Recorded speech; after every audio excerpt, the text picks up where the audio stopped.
o vamos a empezar a dar la clase. Bueno, mi nombre es Marta Vázquez, no sé, ya muchos capaz que me conocen, otros no. Y bueno, vamos a dar el día de hoy comienzo a lo que es el curso, la asignatura Farmacoterapia 1. El curso va a constar, como ya saben, de 6 semanas en vez de 7, entonces vamos a tratar de hacer un poco las cosas mucho más concretas, y vamos a empezar con una primera clase, un poco de introducción, que vamos a ver el sistema paciente-medicamento-entorno, y después vamos a seguir con lo que es cardiovascular, o sea, ya el viernes, que en nuestra siguiente clase a la 1, vamos a empezar con insuficiencia cardíaca, vamos a ver también hipertensión arterial, cardiopatía isquémica, no la clase que viene, digo, en todas estas semanas, cardiopatía isquémica, después vamos a empezar también con arritmias, y algo de endocrino, y ahí ya terminaríamos la primera parte, o el primer hemisemestre de este semestre, y cuando empecemos en enero otra vez, el 18 de enero, bueno, ahí entraríamos a todo lo que es el paciente VIH positivo y antirretrovirales, a lo que sería cáncer y fármacos antineoplásicos, lo que sería terapia del dolor, y el sistema endocannabinoide y las interacciones del cannabis. Así que eso sería más o menos el programa que pretendemos, a grandes rasgos, digamos, abarcar en esta asignatura. La asignatura es un poco diferente a como la estaban viendo en farmacología, más bien básica, el semestre anterior, con la profesora Laura Domínguez, pues acá lo que vamos a hacer es agarrar casos clínicos, así va a ser el parcial, y en el caso clínico, esperen que estoy emitiendo, y ahí en el caso clínico vamos a ir introduciendo los fármacos para ese caso clínico. Y ustedes el parcial va a ser así, un caso clínico para analizar, y para ver las interacciones, la hora del día de dar la medicación, etc. Entonces, vamos a ver un poco la clase de hoy, el sistema paciente-medicamento-entorno, algo que tenemos que saber, y cómo varía nuestra respuesta de acuerdo, digamos, a varios factores, a varias variables que pueden influenciar en nuestra respuesta.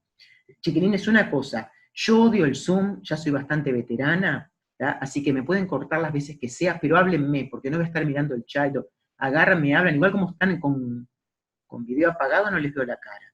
Si quieren que yo apague el video porque tiene una mala conectividad, lo apago y a mí no me ven el video tampoco, ni me ven la cara, ¿tá? Así que me lo dicen, ¿sí? Y me paran cuando quieren, que no hay problema. Y no se duerman, si ya comieron, no se me duerman, por favor. Bueno, entonces vamos a empezar con la clase. Y sigo admitiendo. Bueno, entonces, como les decía hoy, tenemos varios factores que van a afectar a la respuesta del fármaco. Esperen que tengo gente en la sala de espera.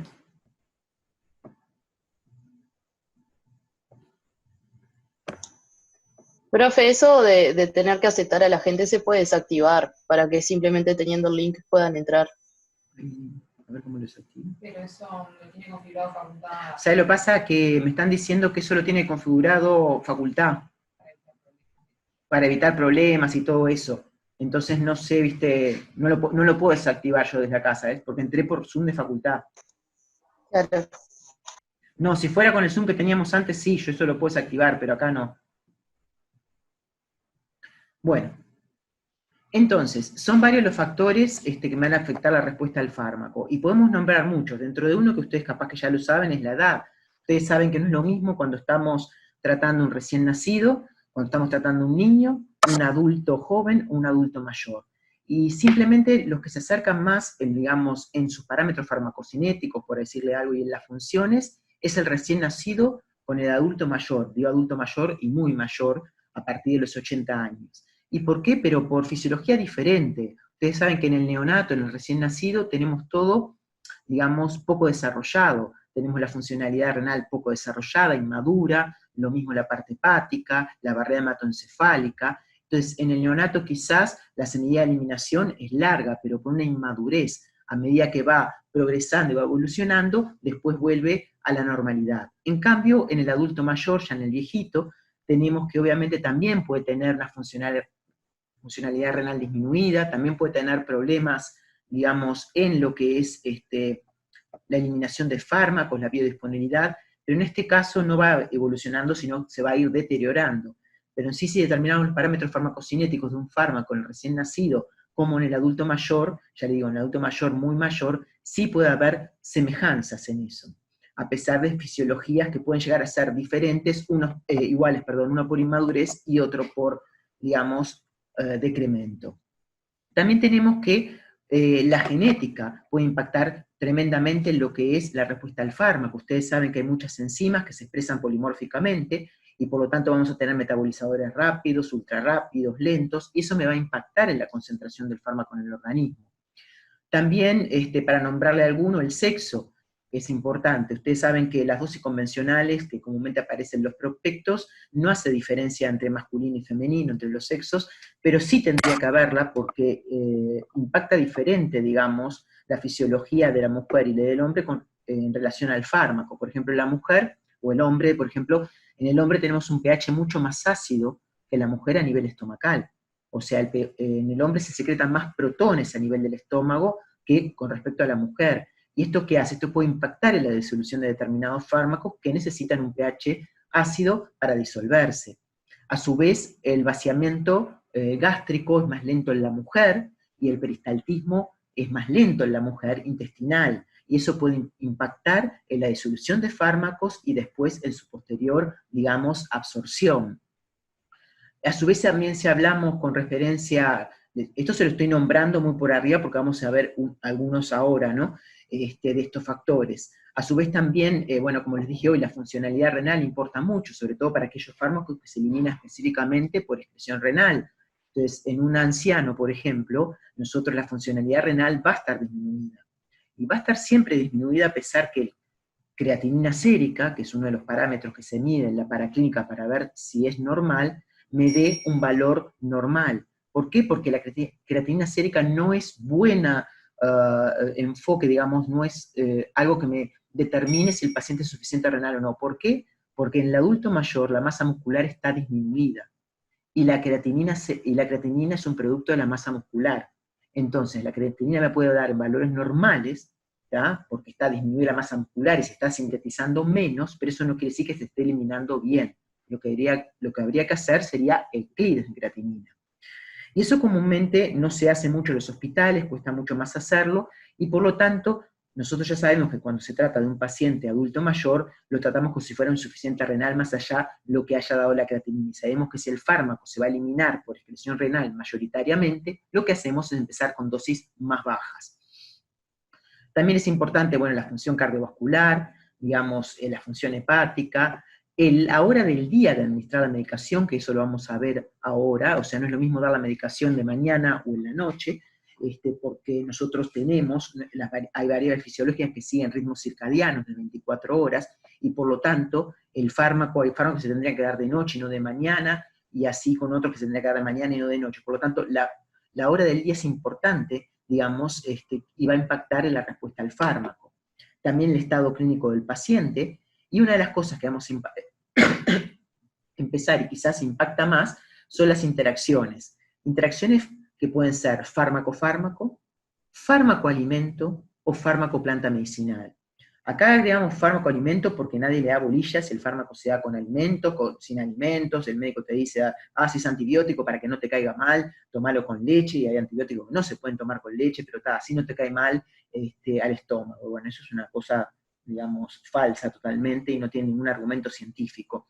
O darlos con alimentos ricos en grasa, van a ver cómo puede cambiar la absorción, la biodisponibilidad de ese fármaco, digamos, al darlo con determinados alimentos o en ayunas. Y a su vez también es importante la interacción fármaco-planta medicinal, sobre todo en nuestro país, en los países de América Latina, en los cuales hay un alto consumo de plantas medicinales, y la gente lo compra en yuyerías que ni siquiera están, digamos, muy claro que están comprando, otros lo tienen plantados en la casa, y a veces se piensa que las plantas medicinales son las panaceas y que no va a traer y son inocuas. Bueno, y obviamente las plantas medicinales todos sabemos como químico farmacéutico que tienen principios activos, es de lo muy importantes, y metabolitos secundarios muy importantes, por lo tanto acá se puede dar, digamos, interacciones fármaco-planta medicinal, y también van a impactar en la respuesta al fármaco. Entonces, sobre estos, o algunos de estos factores, de estas variables, vamos a ir hablando en el correr de esta clase que empezó un poco más tarde por problemas, obviamente, del Zoom y de la profesora, o sea que no soy muy hábil con estas cosas.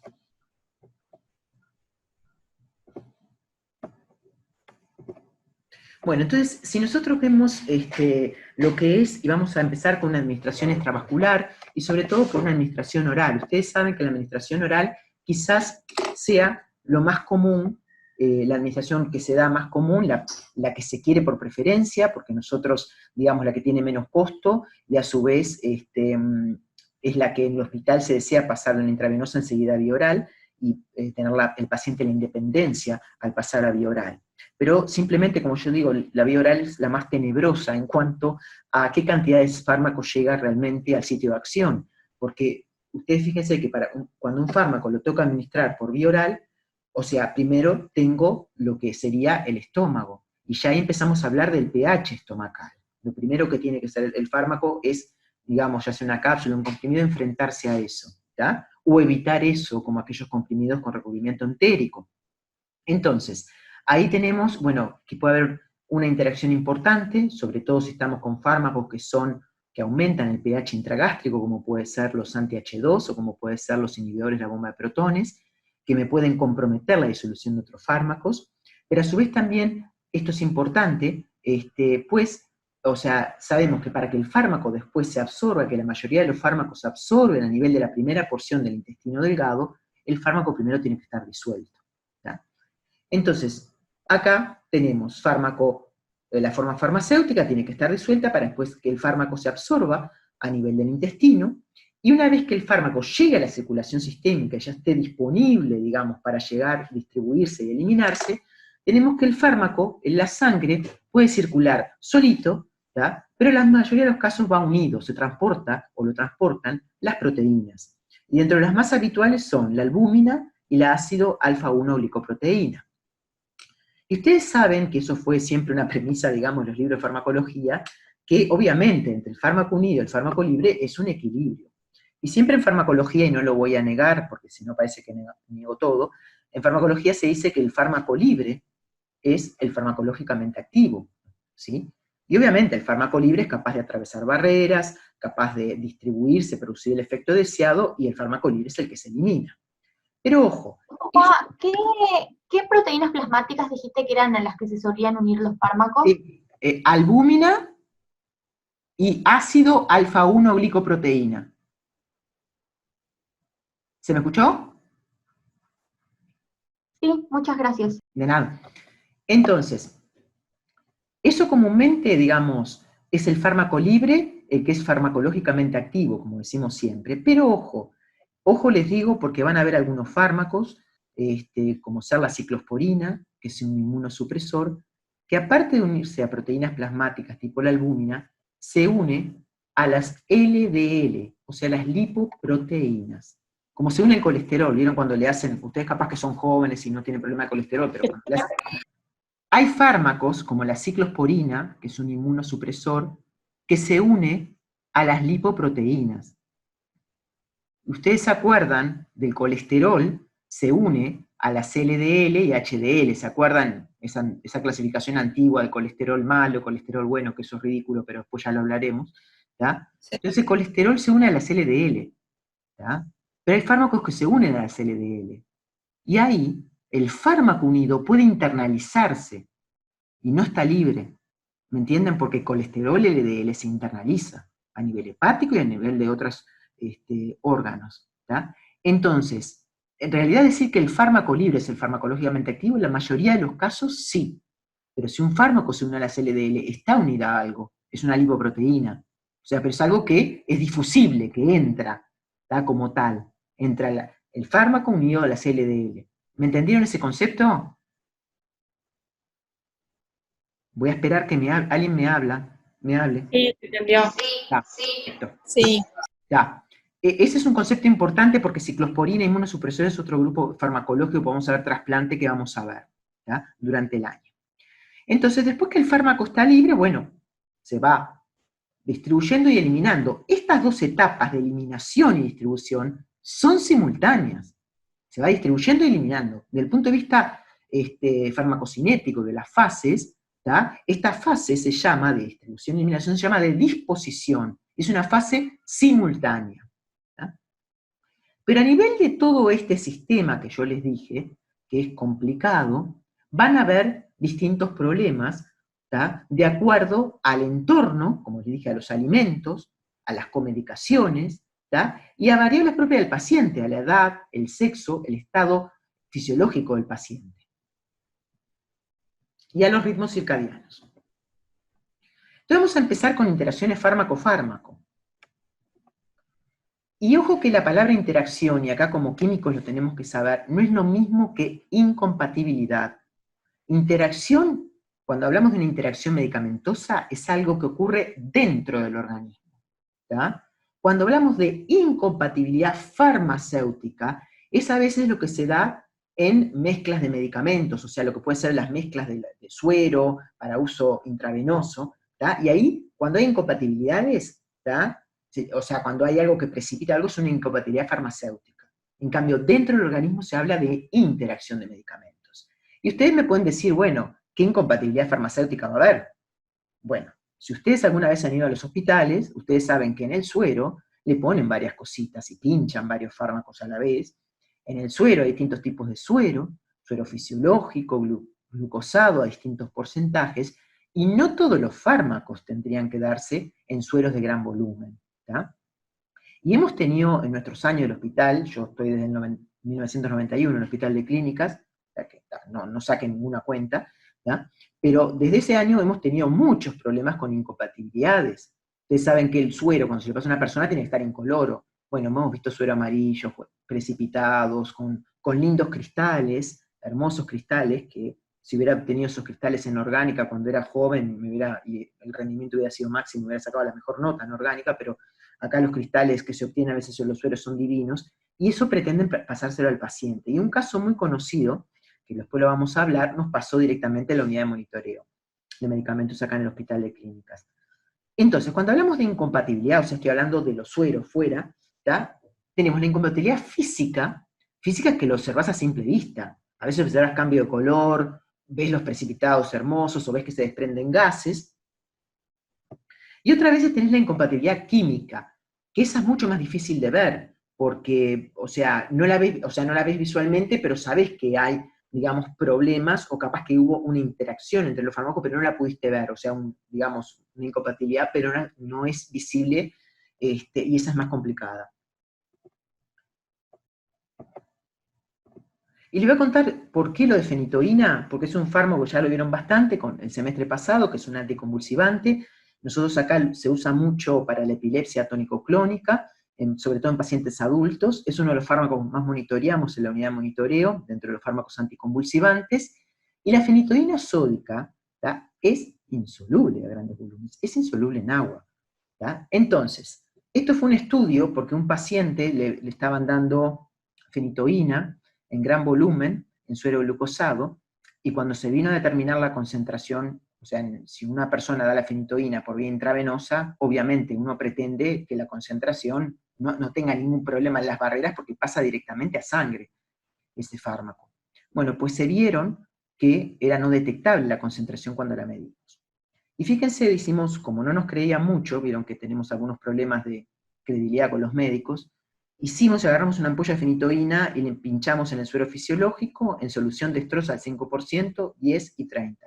Fíjense, en el suero fisiológico no observamos pérdidas, pero no observamos pérdidas al instante, porque el suero fisiológico no se pasan 2 minutos, quizás queda horas el paciente. En el dextrosa al 5 hubo 30% de pérdidas, 10, 30, y en el de 30% de dextrosa 64% de pérdidas. Eso obviamente lo volanteamos en el hospital, hicimos cartillas para que no pusieran la fenitoína en grandes volúmenes. O sea, pensamos que ese tema está solucionado, pero el año pasado tuvimos otro problema, tuvimos que otra vez tipo volantear y explicarlo de la fenitoína. Y es recomendable. Profe, Sí. ¿a qué te refieres con pérdidas? Pérdidas que cuando lo ibas a medir la concentración, ¿tá? Había una pérdida porque había precipitación, entonces la concentración después no era la misma. O sea, no era correspondiente, era más baja de lo que tendría que ser. ¿Tá? Precipitaba la fenitoína en los sueros. Bien, gracias. ¿Tá? Entonces, al ir precipitando, ¿tá? Eso obviamente no le entra al paciente. ¿Tá? Precipitabas, obtenías unos cristales hermosos y había pérdida de fenitoína. ¿Mm? ¿Sí? Sí, gracias. Lara, ¿sos Lara? No, Camila. Entonces, ¿qué se trató de solucionar con la fenitoína, o tratar de ver, esto fue lo que le digo que se había volanteado prácticamente, es cómo administrar la fenitoína sódica intravenosa. Y ustedes me pueden decir, bueno, lo puedo administrar, si tanto problema hay de ponerla en un suero, la puedo administrar directamente en vena. Eso es cierto. Los libros de farmacología lo van a decir, que si la fenitoína la tienen que administrar por vía intravenosa, la administren directamente en vena, pero que esa administración dure 20 minutos más o menos. Porque si es una administración rápida, puede traer trastornos importantes como ser arritmias. Es un trastorno severo de la fenitoína. Entonces ustedes fíjense, un paciente, miren que me pusieron en el chat, fíjense un paciente, a ver qué dice. Bueno. Se está cortando mucho porque veo en el chat que están hablando de eso. Ahora ya no. No. Si no, paren y díganmelo, prefiero, porque en el chat a veces me complica para estar mirando el chat. Entonces, ¿qué pasaba, digamos, por qué intravenosa directa sería muy complicado? Piensen en un paciente que está en emergencia con crisis tónico-clónica. Capaz que ustedes nunca vieron una crisis tónico-clónica, pero el paciente tiene varios movimientos de rigidez y después de sacudidas, ¿no? Piensen que le quiere dar la enfermera una vía directa de fenitoína. Es complicado, ¿no? El paciente moviendo. Lo que pasa es que a veces lo que escriben en el libro de farmacología no tienen ni idea de lo que está pasando al lado del paciente. Entonces dice, sí, denla 20 minutos. 20 minutos en una vía intravenosa directa es como un martirio. Entonces por eso se utilizan los sueros, ¿ya? Entonces lo que se le dijo es que se le administrara en suero de pequeño volumen, acá una mezcla de ampolla de fenitoína, con 50 centímetros cúbicos de solución cloruro de sodio al 0,9%, ese suero fisiológico. La mezcla se realice inmediatamente antes de la administración, y después la infusión se termina en el plazo de 1 hora, ¿tá? Y no agregar otros fármacos. Eso fue un poco para explicarle la incompatibilidad y un ejemplo de incompatibilidad. Eso es fuera del paciente. Ahora vamos a entrar al paciente. Entonces, ¿por qué son importantes las interacciones farmacológicas? Bueno, vamos a ver que se consumen muchos fármacos por la población, y hay una tendencia a la polifarmacia, y sobre todo a medida que nos vamos volviendo viejos. Existe, a su vez, no hay estudios epidemiológicos que cuantifiquen estas interacciones, no hay datos de prevalencia o incidencia, y muchas veces los estudios de interacciones son estudios in vitro. Entonces, importancia de las interacciones, no sé en qué parte quedé, pero ustedes saben que cada vez más hay una tendencia a la politerapia, y sobre todo a medida que envejecemos y cada vez vamos consumiendo más fármacos. Obviamente no estoy a favor de eso, pero bueno, es la realidad. A su vez no hay estudios de epidemiología que cuantifiquen esas interacciones, no hay datos de prevalencia, no hay datos de incidencia, pero lo peor a veces es que esas interacciones son estudiadas in vitro, y muchas veces queremos extrapolar lo que pasa in vitro en vivo, y eso no va a ocurrir capaz que en vivo, porque no se llegan a las mismas concentraciones que in vitro. Pero capaz que estamos haciendo o magnificando el problema en algo que no existe. Las interacciones las tenemos que saber y saber que pueden ser potenciales interacciones, ¿tá? Para tratar de prevenirlas, porque obviamente se pueden prevenir. Entonces, ¿qué es una interacción farmacológica? Bueno, eso ustedes lo saben, es la modificación del efecto que está producida de un fármaco, está causada por la administración de otros fármacos. Y obviamente hay un fármaco objeto sobre el cual el otro fármaco le hace algo, entonces el que le hace algo se llama fármaco precipitante, y el fármaco al pobrecito que le hacen algo, le baja la concentración, le aumenta la concentración, es el fármaco objeto. ¿Cuáles son las consecuencias de las interacciones? A veces la consecuencia es que hay una falla terapéutica, otras veces llegamos a una toxicidad. Pero la palabra interacción muchas veces le quieren dar una connotación negativa, en realidad no tiene por qué ser negativa. Muchas interacciones son beneficiosas, ¿tá? y se integran en la práctica clínica habitual, o sea que se utilizan esa interacción para sinergizar, digamos, o potenciar los efectos de los fármacos. Vamos a ver después algunas de ellas. Bueno, acá me quedé en blanco, no es que quedó en blanco la transparencia. Pasamos a la otra. Entonces, ¿qué interacciones podemos hablar? De interacciones farmacodinámicas y farmacocinéticas. Con respecto a las interacciones farmacodinámicas, obviamente van a estar relacionadas a lo que es el efecto terapéutico, el efecto farmacológico y el receptor. Tenemos directas, cuando los dos fármacos actúan, digamos, por el mismo mecanismo de acción y pueden dar respuestas exageradas. ¿Ya? Puede ser los opioides, con los hipnóticos, o indirectas que no tienen el mismo mecanismo de acción, pero las consecuencias son por la conjugación de los efectos de ambos fármacos. Por ejemplo, el tramadol. Ustedes saben lo que es el tramadol. El tramadol es un opioide. Actúa sobre los receptores Mu. Pero el tramadol también tiene otra propiedad, que inhibe la recaptación de serotonina y noradrenalina. Y por eso el tramadol se utiliza tanto para el dolor, que lo vamos a ver en este curso. No solo es un opioide, sino que también, digamos, inhibe la recaptación de serotonina y noradrenalina. Y ustedes vieron los IMAOs el semestre pasado. ¿Qué hacían los IMAOs? Inhiben la monoaminoxidasa, o sea, la enzima que degrada las catecolaminas. Por lo tanto, si doy tramadol con IMAO, puedo llegar a aumentar, digamos, la concentración de catecolaminas en sangre, con la consecuencia que eso puede tener. O anticoagulantes y AINES, si bien tienen mecanismos de acción diferentes, puede haber un riesgo de hemorragia digestiva, si los utilizo los dos juntos. O AINES y antihipertensivos. Ustedes saben que los AINES actúan inhibiendo las prostaglandinas renales. Eso, mecanismo que ya lo vieron. Y las prostaglandinas renales, que son vasodilatadoras. Y si las inhibo, se produce una vasoconstricción. Ustedes saben que en un tratamiento crónico los AINES son complicados porque pueden llegar a ser nefrotóxicos por las vasoconstricciones que producen a nivel renal. Y por lo tanto, los AINES con antihipertensivos, estarían los AINES jorobando, digamos, a los antihipertensivos en su acción, o sea, en su acción de tratar de disminuir la presión arterial. Y después tenemos interacciones farmacocinéticas. Las interacciones farmacocinéticas van a actuar a nivel de lo que sería el ADME, el proceso de absorción, distribución, metabolismo y excreción. Y obviamente vamos a centrarnos al principio en metabolismo. ¿Por qué en metabolismo vamos a centrarnos? Bueno, el metabolismo, porque el metabolismo siempre ustedes saben que hay dos fases de metabolismo, la fase 1, que sobre todo implica el citocromo P450, y después la fase 2, que es la fase sobre todo que implica, no es la única, las glucoroniltransferasas. Ustedes saben que el metabolismo se da en muchas regiones del organismo. Lo que pasa es que siempre se habla del hígado como el gran desintoxicante, digamos, del cuerpo, obviamente que lo es, y donde hay mayor cantidad de citocromo P450. Es cierto también.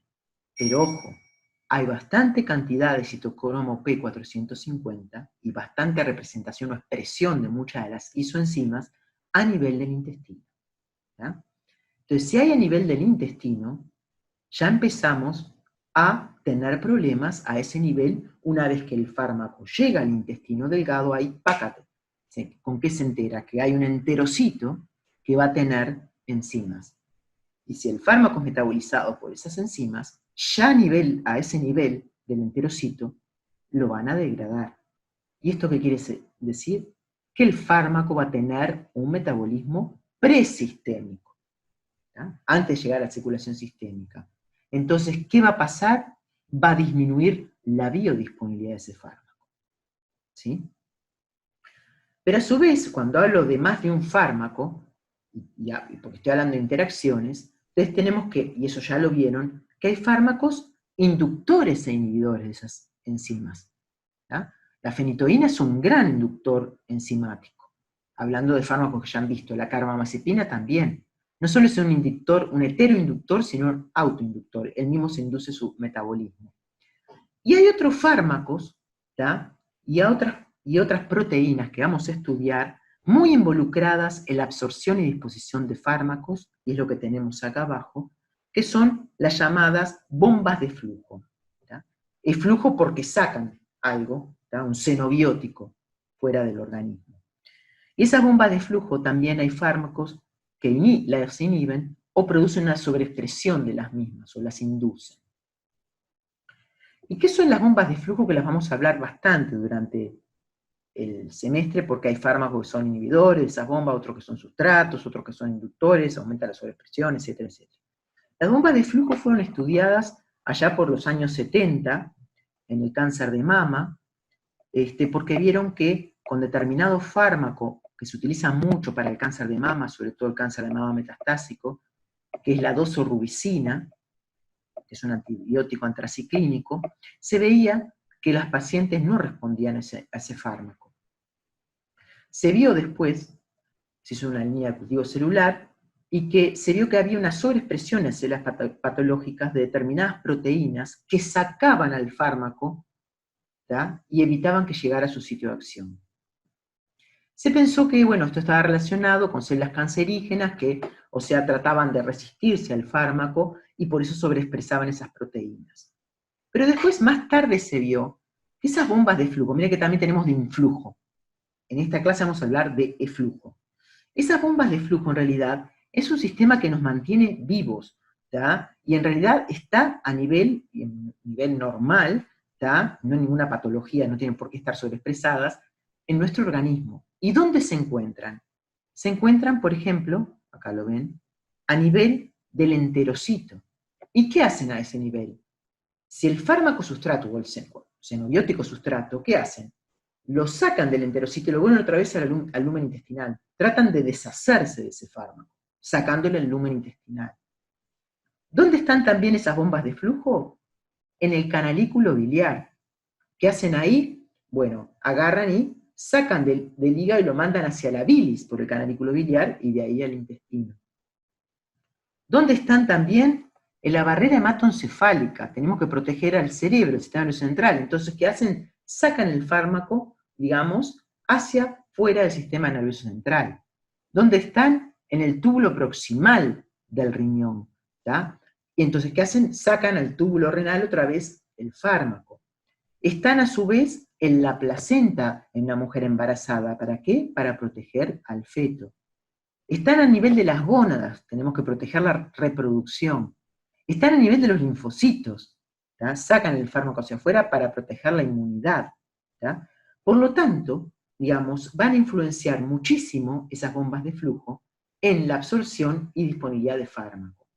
Es más, sobre todo a nivel del enterocito, esas bombas de flujo actúan en forma concertada con las isoenzimas. ¿Tá? Vamos a ver acá. Acá tenemos las bombas de flujo, que las bombas de flujo son unas cuantas, acá están MRP2, PGP, BCRP, que no le voy a dar ahora las siglas, pero estos son bombas de flujo. Fíjense, acá está la membrana apical, el lumen, y tiran el fármaco, van hacia afuera. Estas son de influjo, pero vamos a detenernos en estas. Y acá está la CIPS, ¿tá? O sea, el citocromo. Fíjense lo que pasa, digamos, ¿qué puede pasar con el fármaco? Entra directamente, no es metabolizado, se va como perico para su casa, para el otro lado, para la circulación. Entra ahí, es metabolizado por la CIP, entra, se metaboliza y sale. O sea, ¿qué hacen? O sea, lo que hace tener la enzima, la bomba de flujo, ¿tá? Entra fármaco, lo metaboliza un poco, algo sale, ¿tá? Y es como una circulación entero-entérica, no entero-empática, entero-entérica, porque va dando vueltas el fármaco a nivel del lumen y del enterocito. Pero eso está bueno, sí. El organismo es sabio, porque fíjense ustedes que si yo solo tuviera enzimas, si no tuvieras estas bombas de flujo, cuando yo tomo un fármaco por vía oral, se disuelve en el estómago, ¿tá? Y se disuelve en el estómago, yo tendría, una vez que se me abre el píloro, una cantidad, una concentración de fármaco muy alta a nivel del intestino. Muy alta, que llegaría a saturar las enzimas. Como ustedes saben, con concentraciones altas, bueno, las enzimas son posibles de ser saturadas. Y eso podría estar, digamos, influenciando la biodisponibilidad, pudiendo ser que más fármaco entrara al organismo. Esto sería lo que pasaría en el hepatocito, puede pasar de largo, puede ser metabolizado, o puede seguir, tratar de evitar el metabolismo e irse hacia la bilis, por las bombas de flujo que las ven acá. Perdón, acá. Túbulos renales. Pasa, llega al lumen, ¿tá? O sea, se va al túbulo. Entonces, esas las vamos a ir trabajando ahora con las interacciones. Y vamos a empezar a hablar de las interacciones a nivel de la absorción. Entonces, a nivel de la absorción, ¿qué tengo que estar pensando? Tengo que estar pensando en el pH estomacal, en el vaciamiento gástrico y en el peristaltismo intestinal. ¿Ya? Y a su vez, tengo que pensar si ese fármaco se metaboliza por enzimas, por cuáles, porque no todas las isoenzimas se expresan a nivel del intestino. La CYP3A4, que es una de las enzimas que metaboliza una mayor cantidad de fármacos, sí se expresa, pero no todas se expresan, y a su vez, si ese fármaco es sustrato, inductor o inhibidor o transportador de las bombas de flujo. Entonces, ese nivel que puedo tener inhibición de los transportadores de flujo o inducción de los mismos, inhibición de las enzimas o inducción, cambios en el vaciamiento gástrico y el peristaltismo intestinal. Y acá hay fármacos, a ver, por ejemplo, los fármacos anticolinérgicos, que ya los vieron el semestre pasado, es decir, bueno, no son tan usados. No, algunos fármacos, no son los fármacos más se usan, los anticolinérgicos, no tienen para tantas propiedades, se usan para algunas cosas específicas. Pero hay fármacos que no es que sean anticolinérgicos puros, pero sino que tienen la acción anticolinérgica. Y los antidepresivos, los antipsicóticos, ¿ya? Tienen acción, muchos de ellos anticolinérgica. Y mucha gente usa antidepresivos y antipsicóticos, como pueden ustedes saber. Sobre todo ahora en la pandemia, no sé, los psiquiatras deben de estar prescribiendo como locos. Entonces, esos fármacos tienen acción anticolinérgica, la tenemos que considerar. ¿Y qué hacen los fármacos anticolinérgicos? Obviamente, hacen más lento el... No me digan sequedad de boca, que siempre me dicen la sequedad de boca, que está bien, pero a veces se olvidan que tenemos la parte gastrointestinal y se olvidan que también tenemos la parte del corazón. Entonces me dicen siempre sequedad de boca. Sí, la sequedad de boca es cierta, pero vamos a ver la parte, digamos, gastrointestinal. Tenemos que ahí, cuando tenemos esa parte, hay un lentecimiento del vaciamiento gástrico y hay una disminución del peristaltismo intestinal. Entonces, ¿qué puede pasar? Eso puede comprometer, ¿tá?, la biodisponibilidad de otro fármaco, ¿sí?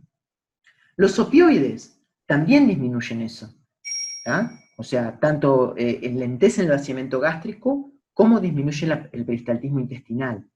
La metoclopramida, que es un antiemético, es el famoso Primperan, aunque no quiero decir marca comerciales, pero lo deben conocer como Primperan, ¿tá? Aumenta, es prokinético, aumenta esas propiedades. Por lo tanto, también me puede influir en la biodisponibilidad de otros fármacos. Y a su vez también podemos tener cambio de pH a nivel estomacal, ¿tá? Cambio de pH, sobre todo cuando estoy administrando, miren que estamos hablando de interacciones, cuando estoy administrando un fármaco que aumenta el pH intragástrico, ¿tá? Sobre todo cuando tengo un problema de acidez, de úlcera.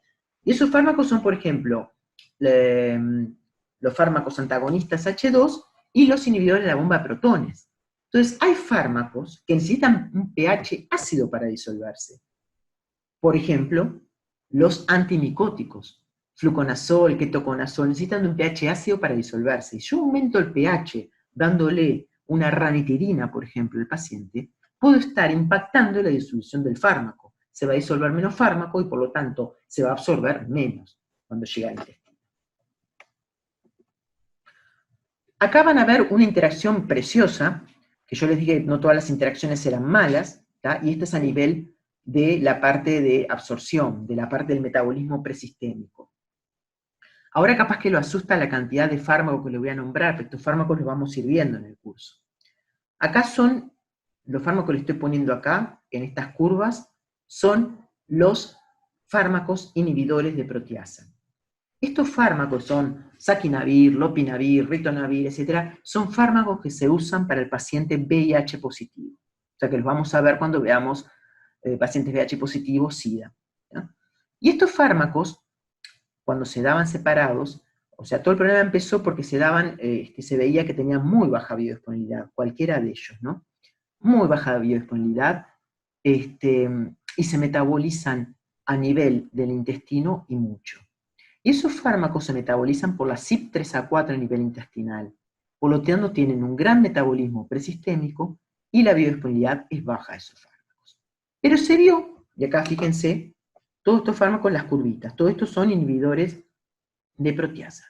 Pero se vio que dentro de este grupo había un fármaco, que era el ritonavir, que lo que hacía era, él sí, los otros no, ¿tá? Inhibía ese sistema de CYP3A4 y bombas de flujo. Entonces, ¿qué hacía cuando se daba uno de estos fármacos con ritonavir? Fíjense, los dos juntos, cómo aumentaba el área bajo la curva de estos fármacos. O sea que había una mayor entrada del otro fármaco al organismo. ¿Ya? Entonces, esto dio para que se sacara al mercado ya hace muchos años la especialidad lopinavir-ritonavir. ¿Ya? O sea que vienen la especialidad farmacéutica juntos. ¿Qué hace el ritonavir? Actúa como él se sacrifica, inhibe todo, y el otro fármaco entra, el lopi entra. A ver qué me están escribiendo, esperen un poquito.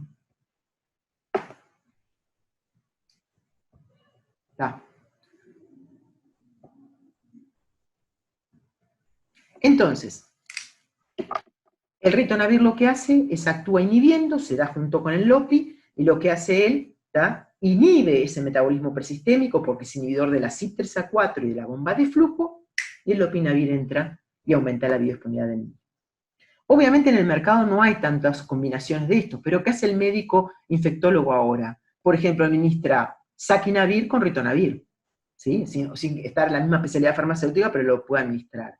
Y esto fue un gran paso, porque miren que los pacientes VIH positivo, cuando recién empezó todo el tema del SIDA, primero no había tantos fármacos y tenían que tomar muchísimos comprimidos estos fármacos que terminaban con una muy mala adherencia al paciente. Y sobre todo cuando tomaban estos fármacos, sobre todo ritonavir, claro, si yo le doy dosis más alta, obviamente va a aumentar la disponibilidad, pero las dosis más altas producían unas diarreas copiosas y nadie de los pacientes lo quería tomar. Entonces ahora es ponerle dosis más bajas, ¿tá? De ritonavir, ¿tá? Junto con uno de estos, entonces se evitan las diarreas copiosas y, digamos, en una sola cápsula tengo a los dos juntitos. Y si no los tengo, doy dos, pero bueno, si no se puede dar lopinavir y ritonavir. Entonces, esto es el ejemplo de una interacción beneficiosa. Bueno, esto es un poco lo que le dije de los fármacos antimicóticos que necesitan medio ácido, digamos, y si estoy dando con anti-H2 o lo estoy dando con inhibidor de la bomba de protones, voy a tener problema para la disolución. Ketoconazol y traconazol son fármacos antimicóticos. La fluorquinolona ahora la vamos a ver. También puedo tener alteraciones a nivel de la disposición, y cuando hablo de esto voy a hablar a nivel de la distribución también. ¿Tá? Puede haber una alteración de la unión a proteínas plasmáticas, pero esto que les quede claro, y esto es un concepto que siempre lo decimos.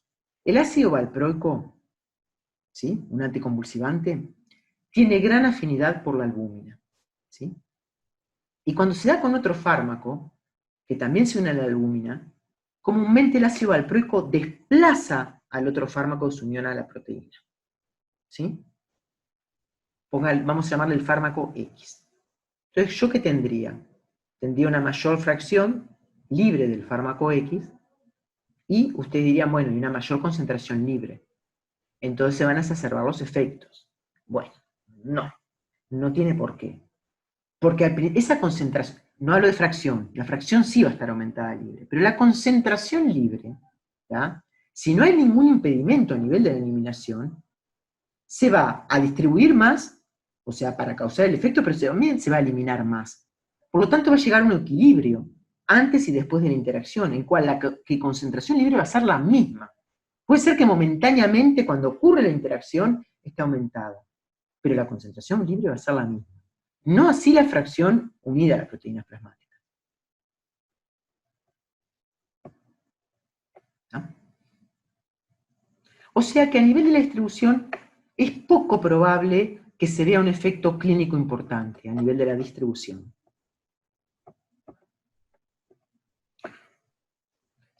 Sí lo vamos a ver un poco, y eso se los quería aclarar, y acá estamos otra vez con las LDL, a nivel de la ciclosporina. La ciclosporina es un fármaco inmunosupresor. Un fármaco que en su momento se usó bastante para el trasplante renal, ahora ha sido un poco dejado en los últimos años por tacrolimus, que también se utiliza para el trasplante renal y hepático, Pero la ciclosporina también se utiliza para enfermedades autoinmunes, obviamente. La ciclosporina, como le dije hoy, se une a las LDL. Nosotros tenemos receptores LDL en distintos lugares, pero sobre todo en el hígado, obviamente. Entonces la ciclosporina, tanto libre, que es muy baja la proporción de ciclosporina libre, como la unidad de las LDL, ¿tá?, es la que se va a metabolizar. ¿Por qué? Porque esto es como si estuviera libre, no lo está, pero la LDL es difusible, entra al receptor y se internaliza, pácate, se metaboliza. ¿Tá? ¿Qué pasa si yo a ese paciente que está tomando ciclosporina le doy atorvastatina? La atorvastatina es un fármaco para bajar el colesterol, ya les voy diciendo. ¿Cómo actúa la atorvastatina? Son las famosas estatinas, ¿no? ¿Cómo actúa la atorvastatina? Inhibe la biosíntesis intrahepática del colesterol. Al inhibir la biosíntesis intrahepática del colesterol, produce un aumento, una sobreexpresión de receptores LDL a nivel del hígado. Y por lo tanto tenemos que más ciclosporina LDL se va a metabolizar. Por lo tanto, si yo estoy tomando ciclosporina y atorvastatina, ¿qué puede pasar? Que me aumente el clearance de ciclosporina y tenga valores más bajos. Valores más bajos que pueden llegar a poner en peligro, si es un trasplantado, el órgano trasplantado de ese paciente. ¿Me entendieron esto? Hasta que no me conteste alguien, no sigo. ¿Están Sí, se comiendo? entendió. Ah, no, porque algunos pueden estar comiendo, otros durmiéndose la siesta, digamos, mientras dejan el videíto prendido, apagado, quiero decir. Pero yo cada tanto los voy a ir martirizando, ¿tá? Así que les voy a preguntar. Esto lo pregunto bastante en los parciales, ¿eh? Así que, sí, ¿alguien me quería hablar? Sí, ¿se me escucha? Sí, escucho. Lo que vos habías dicho era que aumentaban los receptores de LDL cuando se daba la atorvastatina. Sí, a nivel hepático. A nivel hepático, gracias. ¿Sí? Está.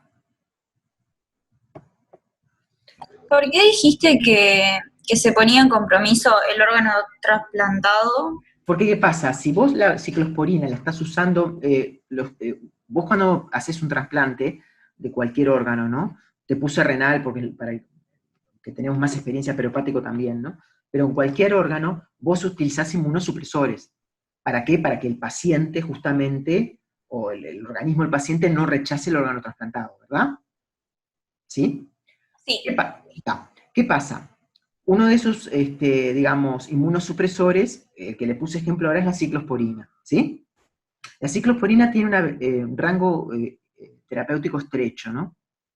Entonces, nosotros comúnmente la monitoreamos y la tenemos que tener en determinada concentración en sangre para que sea, digamos, que esté produciendo el efecto deseado, ¿tá? Que no produzca un efecto tóxico y produzca el efecto de inmunosupresión deseado. ¿Qué pasa si ese paciente está con ciclosporina y tiene un problema a nivel, digamos, del colesterol y el médico le introduce estatinas? ¿Tá? ¿Qué pasa? Aumentan los receptores LDL, como tú bien entendiste, y la ciclosporina se va a metabolizar más, porque ella se metaboliza también unida a receptores, unida a las LDL, unida a las lipoproteínas. ¿Tá? Y si tengo más receptores, se me va a metabolizar más a nivel hepático. Si se metaboliza más, ¿qué pasa? Disminuye la concentración, aumenta el clearance de la misma. Es lo mismo, ¿no? Entonces como que tu cuerpo ya no está inmunodeprimido y puede atacar al órgano. Exactamente, y puede llegar a ser un rechazo al órgano trasplantado. Nosotros lo tuvimos hace años con una paciente que le pasó eso, y bueno, le pusieron atorvastatina y casi pierde el riñón, en este caso era un trasplante de riñón, ¿tá? Por la interacción. ¿Se entendió? Bien, gracias. Sí, ahora sí. Está. Entonces, ¿qué pasa a nivel, digamos, de lo que es hepático? Bueno, a nivel hepático, obviamente, ahora sí estamos en un órgano que ustedes lo conocen más. Ustedes saben que a nivel hepático sí tenemos también, o sea, el fármaco se puede metabolizar, el citocromo P450, digamos, tiene mayor cantidad, digamos, es donde se expresa mayor cantidad, y tenemos inductores e inhibidores, igual que es lo que actúan a nivel, digamos, del intestino, porque son los mismos fármacos. Inductores podemos estar en la fenitoína, el fenobarbital, inhibidores la fluoxetina, que es un antidepresivo, la miodarona, que es un antiarrítmico, el ketoconazol, que es un antimicótico, ¿tá? También tenemos las proteínas de flujo, las bombas de flujo, ¿tá? Y por lo tanto ahí también va a haber problemas en el metabolismo. Y acá les puse no es para que se estudien de memoria esta gráfica, por favor, pero acá les puse, digamos, fármacos que pueden inhibir o inducir, digamos, determinadas enzimas, ¿tá? Y acá tenemos distintas isoenzimas y fármacos que la inhiben, ¿tá? También puse algo que no es fármaco, que es el jugo de pomelo, que lo vamos a ver ahora, y acá el tabaco, que tampoco es un fármaco, obviamente, como gran inductor de esta isoenzima, ¿tá? Porque fumar, ya sea cigarros de nicotina o marihuana, ¿tá? El humo tiene determinados componentes que son inductores enzimáticos. Entonces, si estás tomando algún otro fármaco, puede estar que justamente se metabolice por la 1A2, y vamos a ver un ejemplo, puedes estar disminuyendo las concentraciones de ese fármaco. O sea que acá no solo estoy diciendo porque fumar es malo para la salud, pero sino también cómo puede estar, digamos, influyendo en otro fármaco administrado, en las concentraciones, ¿no? Y acá, por ejemplo, ustedes cuando hablan de un inhibidor, ustedes siempre se piensan, si hablo de un inhibidor, me inhibe esa enzima, entonces el fármaco que está metabolizando por esa enzima aumenta y aumenta los efectos. Bueno, esto no siempre es así. Depende, que yo en muchos casos puedo tener una prodroga, ¿tá? Y si me inhiben, ¿tá?, la prodroga y no se puede transformar en el fármaco activo, voy a tener una falla terapéutica. En este caso le puse un ejemplo de la codeína, que capaz que lo vieron el semestre pasado, utilizado para el dolor, es un opioide, pero la codeína, por la CYP2D6 da morfina, y la mayor parte de la analgesia es por la morfina. Si yo inhibo esta isoenzima, puede ser que haya, o que el paciente tenga menor analgesia.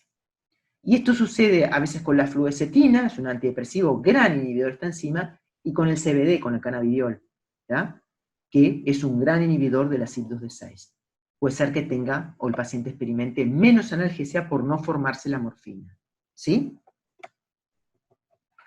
Acá lo que les quise decir del cigarro, ¿tá?, ya sea, ya les digo, nicotina o cigarro marihuana, y esto lo probamos en pacientes, ustedes saben, la clozapina que tienen acá, le puse acá en el medio la clozapina, es un antipsicótico. Un antipsicótico que en realidad, bueno, es un antipsicótico que tiene farmacovigilancia activa, bla, bla, bla, bla, del Ministerio de Salud Pública, porque produce trastornos hematológicos importantes, y es un antipsicótico muy útil, que ahora por suerte ha vuelto otra vez, digamos, a ser utilizado, porque se usa muchísimo para las esquizofrenias refractarias, y saca tantos signos negativos como positivos de lo que es la esquizofrenia. Entonces es muy bueno la clozapina. La clozapina se elimina, acá le puse el metabolismo, la CYP3A4 y la CYP1A2, ¿está? Sobre todo esta. Y da la norclozapina. Norclozapina es un metabolito activo, ¿sí? Y esta a su vez también después tiene un metabolismo por la CYP1A2. ¿Qué pasa si yo le doy, y esto lo hicimos en el Hospital Vilar de Bo, ustedes saben que es el hospital psiquiátrico de nuestro país? Entonces, ¿qué pasa con los pacientes? Estos pacientes de Vilar de Bo, nosotros teníamos como 90 pacientes que incluimos en un estudio para determinar la clozapina, y la mitad de los pacientes, es muy común que los pacientes, digamos, con problemas psiquiátricos, o fumen bastante, o tomen cafeína y eso, más otras cositas más. Entonces, separamos a los pacientes en los fumadores y no fumadores. El trabajo no lo puse acá, no lo referencié, pero si quieren me lo piden. Es un trabajo que publicamos el año pasado con un tesista, y en los cuales veíamos que los fumadores, el nivel de clozapina, ¿sí?, era más bajo que los no fumadores. ¿Tá? ¿Por qué? Porque el humo del cigarro induce esta enzima. Y esto hay que tener cuidado si es más bajo, porque capaz que está bien, o sea, estamos teniendo una falla terapéutica porque el paciente fuma, ¿sí? Más allá que le quieran decir que deje fumar, pero si el paciente está fumando y está aumentado el clearance, porque está inducida esta enzima, voy a tener valores más bajos de clozapina y puedo tener una falla terapéutica. Claro, que si el médico insiste, como tendría que insistir en todo el grupo, de que deje de fumar, ¿tá?, si él deja de fumar, ojo, esta enzima no va a estar inducida y van a aumentar las concentraciones de clozapina y puede tener efectos adversos. Por lo tanto, es importante que diga el hábito, si lo tiene o no, y irlo siguiendo el paciente. Acá tenemos varios fármacos que son la CYP1A2, sobre todo esta es la más comprometida, pero también la CYP2B6 puede inducirla, y fíjense que hay varios fármacos, la dulocetina, que la vamos a ver, que es un fármaco antidepresivo, muy usado, ¿tá?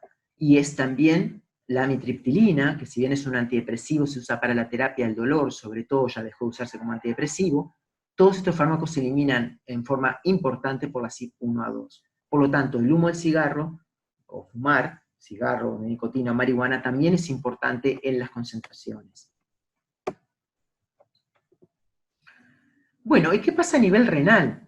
Profe, una pregunta. Sí, decime. Viste que en la diapo decía que el alcohol también es inductor enzimático. Pero, por ejemplo, viste que los antibióticos te dicen que no los tomes con alcohol. Pero no todos los antibióticos se metabolizan por la misma enzima. ¿No? Sí, no, los antibióticos... Como que siempre lo hacen muy general, pero en realidad no es tan general. En realidad te dice que nada tomes con alcohol, ¿tá? Pero de eso no voy a... Bueno, viste, te dicen, estás tomando un fármaco, no lo tomes con alcohol, no lo tomes con alcohol. Claro, si vos estás tomando un fármaco, sistema nervioso central, está, digamos, pero en otros casos es más... hay poco rigor científico en eso, ¿tá? Claro. Lo que te están diciendo es que no tomes alcohol, ¿tá? Si estás tomando fármacos. De eso no voy a opinar mucho, ¿tá? Porque yo a veces tomo alcohol, pero no tomo fármacos, ¿tá? Así que bueno, pero no voy a opinar de eso, pero en realidad no es tan así, digamos. Sí, fármacos sobre el sistema nervioso central sí puede haber complicaciones, ¿tá? Pero los antibióticos dependen. Pero no, yo pensé que era porque te hacía mal al hígado. O sea, porque muchos fármacos ya le hacen mal al hígado y el alcohol también, entonces como que la combinación es mala. Claro, pero ojo, para que el alcohol te haga mal al hígado, tenés que ser, digamos, o sea, un alcohólico más o menos, ¿entendés? Porque ahí puedes tener, digamos, hígado graso, o tenés, bueno, cirrosis es el último cosa que te puede pasar, pero el alcohol no hace mal al hígado si tomás en forma mesurada. ¿Está? Okay. El alcohol es bueno, te digo, no solo para el COVID, ¿está? Digo, el alcohol de mano, pero si no el ingerido también no está tan mal tomar alcohol, ¿está?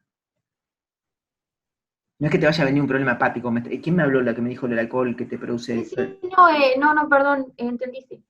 No, o sea, no quiero decir que vayas a tomarte alcohol ahora 3 vasos porque te dije eso, no. A ver. No, tranquila, que eso no va a pasar. No, pero el alcohol, digamos, tomarte una copa de vino, tomarte, no sé, algo, puede ser hasta bueno, hasta saludable en algunos casos, hasta mentalmente saludable, pero eso no quiere decir que te venga un problema hepático si tomas, o sea, no te digo todos los días y mucho, obviamente que vas a terminar a la larga con un problema hepático, pero al principio no.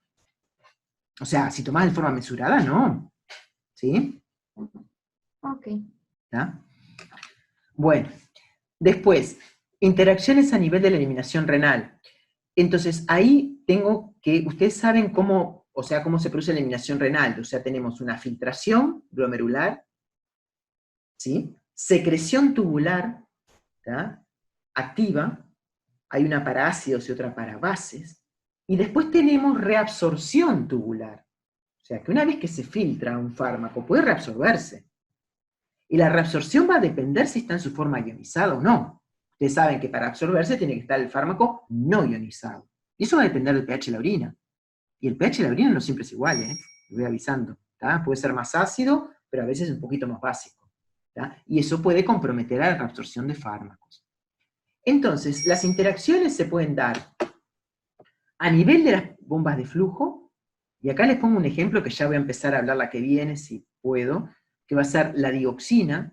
La dioxina es un fármaco cardiotónico. La dioxina se usa para la insuficiencia renal y para la fibrilación auricular, que es un tipo de arritmia, y la dioxina se elimina en 80% por excreción renal. Pero se elimina utilizando la bomba de flujo. El sustrato de la PGP, que es una bomba de flujo. El verapamilo, que es un antagonista de los canales de calcio, después vamos a ver para qué se usa, inhibe la bomba de flujo. Por lo tanto, si inhibe la bomba de flujo, ¿qué va a pasar a nivel de la biodisponibilidad? Va a aumentar. A nivel del enterocito va a aumentar, ¿verdad? Porque la dioxina es sustrato. ¿Tá? El verapamilo inhibe esa bomba, va a entrar más dioxina, porque se acuerdan que la bomba de flujo la saca. ¿Y qué pasa a nivel renal? ¿Tá? Si la dioxina sale por esa bomba de flujo y está inhibida por el verapamilo, va a quedar más dioxina a nivel sanguíneo. Entonces aumenta la concentración de digoxina, pudiendo llegar a ser tóxica. ¿Me entendieron? Sí. ¿Qué pasa a nivel de la secreción tubular?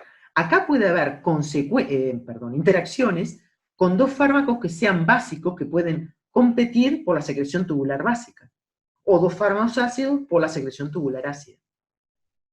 Y con lo que es la reabsorción tubular, va a depender del cambio de pH urinario. Interacción fármaco-alimento. Y acá están las quinolonas, y le quise poner este ejemplo porque las quinolonas se usan muchísimo, la ciprofloxacina, etcétera, para infecciones a nivel renal. Y acá estoy, lo que les digo, que a veces siempre dice, estás tomando un antibiótico, tomalo con leche. Eso es una cosa que se le ocurrió decir, no sé, en la época, no sé, antigua, ¿no? Porque muchas veces, y en este caso, se da, es que justamente por la estructura química de las quinolonas, si yo la doy con cationes bivalentes o trivalentes, se me forma un quelato y no se absorbe bien. Y acá ustedes van a, primero les voy a mostrar este estudio, este no lo hicimos nosotros, ¿no? Que justamente tenemos ciprofloxacina en 7 sujetos, ¿sí? Acá, en el redondelito, o sea, vamos a empezar con este, ¿no? El más alto.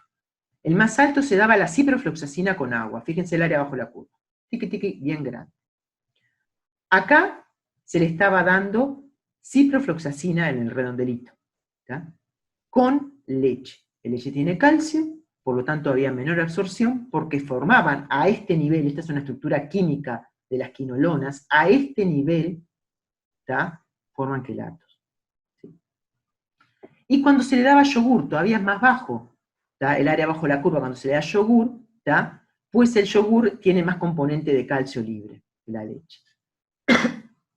Entonces acá es un ejemplo típico que no siempre las cosas se tienen que dar con leche. Y el problema que ustedes pueden decir, bueno, pero eso lo saben los médicos, sí, pero cuando estás en un sanatorio internado, te puedo garantizar que todas las pastillitas te lo traen con el desayuno. No distingue si la tenés, muy pocas veces lo he visto hacer en los hospitales. Entonces te traen el desayuno y te traen todo el combo de lo que tenés que tomar. ¿Qué pasa con el jugo de pomelo? Otro ejemplo de alimento.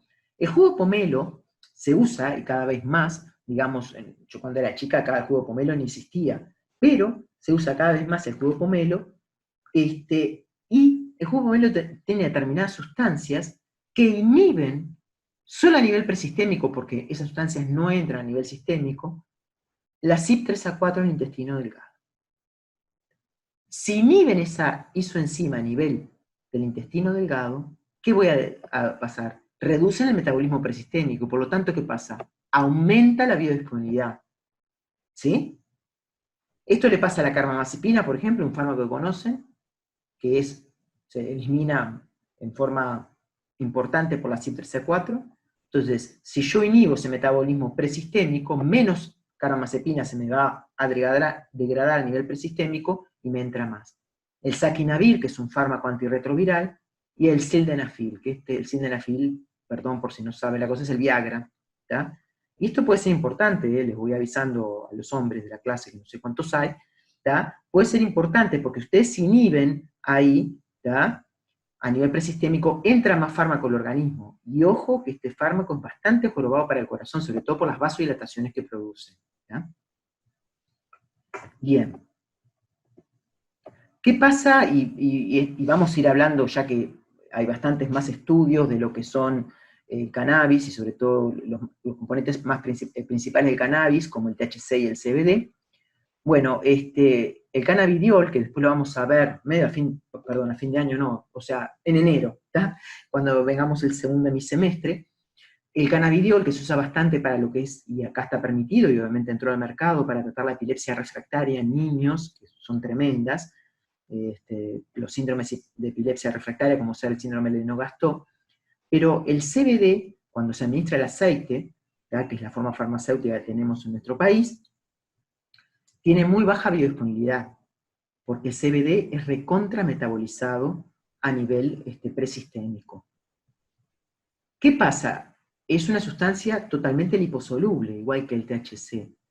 Esto fue un estudio cuando la FDA aprobó también el CBD en Estados Unidos, obviamente le mandó a hacer muchísimos estudios al laboratorio, y este es un estudio en que daban el CBD en condiciones de ayuno y el CBD en condiciones de comida, pero no cualquier comida, sino una comida rica en grasas. Acuérdense que las dos sustancias son muy liposolubles. ¿Esto qué hacía? Fíjense, acá el área bajo la curva, cuando daba con comidas, aumentaba muchísimo, ¿tá? Y acá la Cmax también. O sea que una forma de mejorar esa administración, digamos, o esa baja biodisponibilidad del CBD, es darlo con comidas ricas en grasas. Interacciones fármaco-planta medicinal. ¿Qué hora es, Natalia? 2:25. 2:25. Sí. Bueno, ustedes saben que el uso de plantas o productos basados de las plantas medicinales ha aumentado muchísimo. Nuestro país obviamente no escapa a esa realidad y sobre todo es un gran consumidor de plantas medicinales. Uruguay y los países de la región. Y como nosotros, o la gente tiene una percepción errónea de que son inocuas, no informan a los médicos de que están tomando plantas medicinales. Y ojo, las plantas medicinales pueden tener interacciones entre los principios activos de la planta medicinal con la medicación convencional, o también ella de por sí sola puede producir reacciones adversas. Bueno, esto es un poco lo que dice la OMS, el 80% de la población mundial utiliza plantas medicinales, y esto es un poco, a mí me gusta bastante los cuadros de Van Gogh, y usted sabe que Van Gogh tenía varios periodos, y hay un periodo, el periodo amarillo de Van Gogh, que pintaba todo amarillo, fíjense, todo amarillo, todo. Entonces todo era la inspiración de Van Gogh, después tenía otro periodo azul que no sé lo que estaría tomando, pero cuando estaba con el periodo amarillo, ustedes saben que le daban a bastantes cosas en esa época, digamos, los pintores. Van Gogh tomaba, y este es el retrato del doctor que lo atendía, y acá lo que tiene este señor acá, el doctor que lo atendía, es la dedalera. La dedalera es una planta de la cual se extrae el digitálico. Y los digitálicos, que vamos a ver la dioxina en la clase que viene, son tremendos porque producen si están a concentraciones altas, producen determinadas reacciones adversas. Una de ellas es ver amarillo. ¿Ya? Entonces, el periodo de Van Gogh es inspiración o xantopsia. Xantopsia es ver amarillo, o sea, los pacientes intoxicados con digitálico ven amarillo las cosas. ¿Ya? Entonces, les puse un ejemplo muy claro, primero porque me encanta Van Gogh, pero un ejemplo muy claro de que uno se puede intoxicar con una planta medicinal, ¿tá? Y hay gente, sobre todo niños, que han muerto por el consumo de plantas medicinales, ¿sí? Poblaciones más vulnerables, niños y ancianos. Y después en otra planta bastante conocida, el guaco, que capaz que la conocen, ¿tá? El guaco se usa mucho, digamos, sobre todo en invierno, digamos, como antitusígeno, broncodilatador. Pero ojo que el guaco tiene un alto porcentaje, hasta el 11% de cumarinas. Y las cumarinas, y nos vamos acá abajo, warfarina, la warfarina es un anticoagulante, ¿verdad? La warfarina es una cumarina desde el punto de vista de estructura química, ¿tá? Por lo tanto, digamos, si tengo cumarina, voy a tener, y el guaco tiene y produce problemas en la coagulación, ¿tá? Por lo tanto, puedo llegar a tener un efecto anticoagulante, digamos, de esta planta medicinal, ¿tá? Y efecto que no está querido, sobre todo si estamos dando warfarina o un AINE, ¿no? Es un antiagregante plaquetario los AINES, ¿no? Pero pueden tener problemas de coagulación en el paciente, pero sobre todo si al paciente lo vamos a operar, que a veces le dicen, dejen toda la medicación, sobre todo la warfarina, los anticoagulantes, para no tener problemas de sangrado en la operación. Y si el paciente sigue tomando guaco, o una planta medicinal que produzca trastornos o efectos anticoagulantes, estaríamos entorpeciendo, digamos, esa curación del paciente. Hierba de San Juan. La hierba de San Juan no es oriundo de Uruguay, pero simplemente hay cápsulas de hierba de San Juan, se usan como antidepresivo, y la hierba de San Juan, sobre todo la hiperforina, es gran inductora de metabolismo de fármacos, presistémico y sistémico. ¿Tá? Por lo tanto, va a disminuir la concentración de otros fármacos. Estos son estudios, esto no los realizamos nosotros, son estudios a nivel internacional, en los cuales se administró indinavir solo, ¿tá? O indinavir más la hierba de San Juan. Fíjense cómo baja el área bajo la curva, porque el indinavir se metaboliza por la CYP3A4, y la hierba de San Juan lo que hace es aumentar el metabolismo, por lo tanto, disminuye las concentraciones. Y que me pareció muy interesante, la ciclosporina, parece que todos los ejemplos son de ciclosporina, pero bueno, este me pareció interesante, con hierba San Juan. Fíjense que el paciente, este es el rango terapéutico de la ciclosporina, estaba en rango sus concentraciones, sin avisar al paciente empieza a tomar hierba San Juan. Fíjense acá, cómo baja la concentración. Acá tuvo un rechazo al órgano trasplantado que se pudo recuperar una vez que dejó de tomar la hierba San Juan, después vuelve a los valores normales de ciclosporina. Redistribución del flujo sanguíneo. También es importante, y eso lo vamos a ver bastante, en lo que es la redistribución del flujo sanguíneo. La redistribución del flujo sanguíneo, obviamente, el flujo sanguíneo es el que va a llegar las moléculas a distintos lugares, y puede haber una redistribución de ese flujo diferente que va a depender del gasto cardíaco. Por ejemplo, en la mañana, yo tengo una redistribución de flujo sanguíneo diferente a la noche. ¿Por qué? Porque está el simpático, dale, despertate, tenés que ir a trabajar y todo eso. O sea, está el simpático al mango, el sistema renal, angiotensina, aldosterona, por lo tanto hay una redistribución, vasoconstricciones, una redistribución de flujo sanguíneo a la zona extraesplánica, ¿tá? O sea, sería la zona del corazón, a la zona del cerebro, ¿tá? En cambio, en la noche, ya no, tenemos una redistribución más de flujo sanguíneo a la zona esplánica renal, ¿tá? Entonces, ¿qué pasa con esa redistribución de flujo sanguíneo? Y voy a dar otro caso a través de la ciclosporina, perdón. La ciclosporina es un fármaco inmunosupresor, como les dije hoy. Pero ella, a pesar que se usa en los trasplantes renales, obviamente, en concentraciones altas es nefrotóxica. Esto es el ejemplo de un glomérulo en una rata. Acá no es puesto a ciclosporina, esta es la arteriola aferente, el glomérulo, y acá es puesto a 14 días de tratamiento con ciclosporina. ¿Vieron cómo quedó el glomérulo hecho huasca? Fíjense todas las vasoconstricciones causadas por la ciclosporina, ¿verdad? Entonces, ¿qué pasa si se produce una vasoconstricción de un lado? Llega menos flujo sanguíneo ahí. Si yo hago una vasoconstricción, ¿tá? El flujo sanguíneo ya esa parte no va y se me empieza a redistribuir.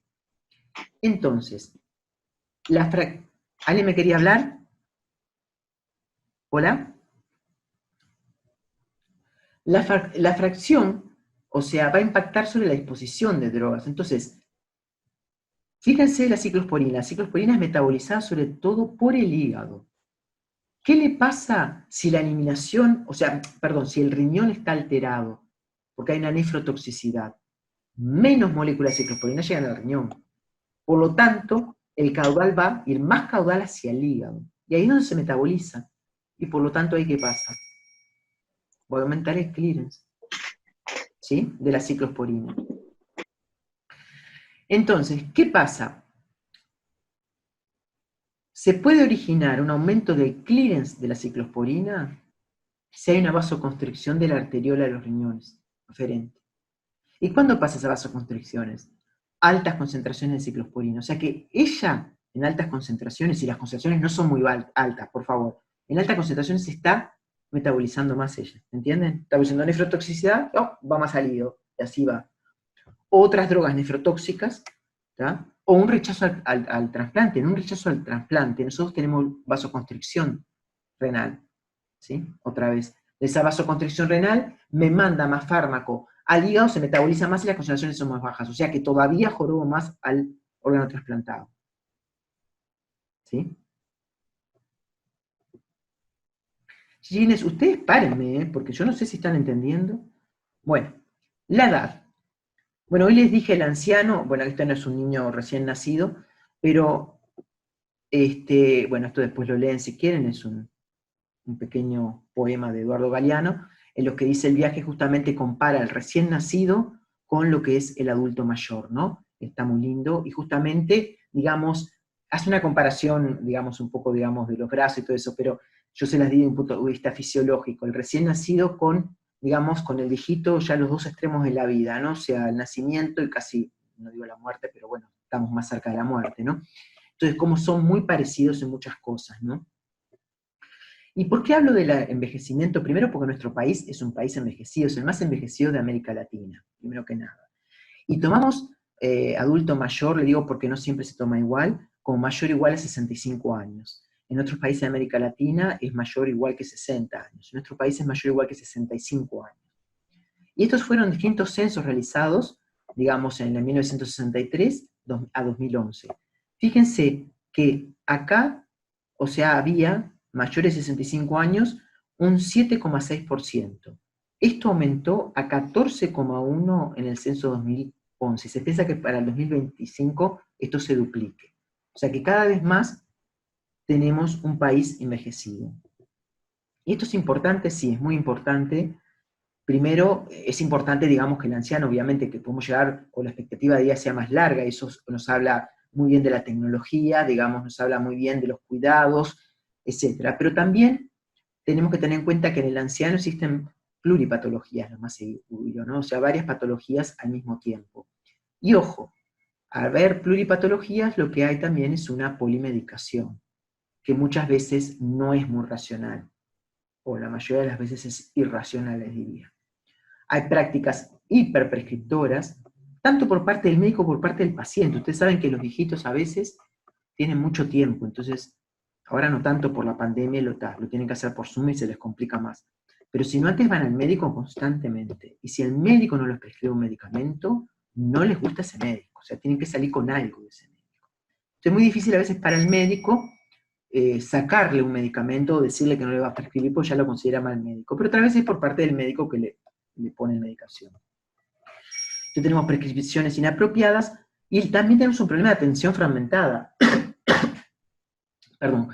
El viejito va a un médico, le da una medicación, va al cardiólogo, le da una, va al psiquiatra, le da otra, va al gastroenterólogo, otra, pero no hay, digamos, una unificación de esa historia para ver si hay interacciones entre esos fármacos, ¿no? Lo más parecido es el médico de familia, pero todavía nos falta mucho para transitar, si bien el médico de familia, ¿no? Obviamente, para solucionar este problema, ¿no? Y otra es la propia fisiología del adulto mayor, ¿tá? Yo siempre pongo este cuadro porque me parece muy interesante cómo transcurre nuestra vida y las medicaciones, ¿no? Cuando, en la edad de 0 o 4 años, cuando son bien bebitos, bueno, lo que toman más son antibióticos, ¿no? Amoxicilina por infecciones, otitis, etc.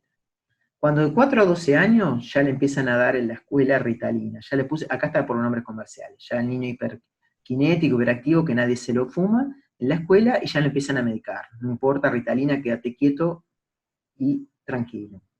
Cuando tenés de 12 a 18 años ya empiezan aquellos fármacos que suprimen el apetito. O sea, te dan una imagen, tenés que ser flaca, que tenés que, no sé, que pesar tanto, entonces ya empiezan a tomar esos fármacos. De 18 a 24, bueno, entre que entras a facultad, a estudiar y todo eso, empezás a tomar fármacos. Esto no existe en nuestro país, pero son todos fármacos con cafeína, etc.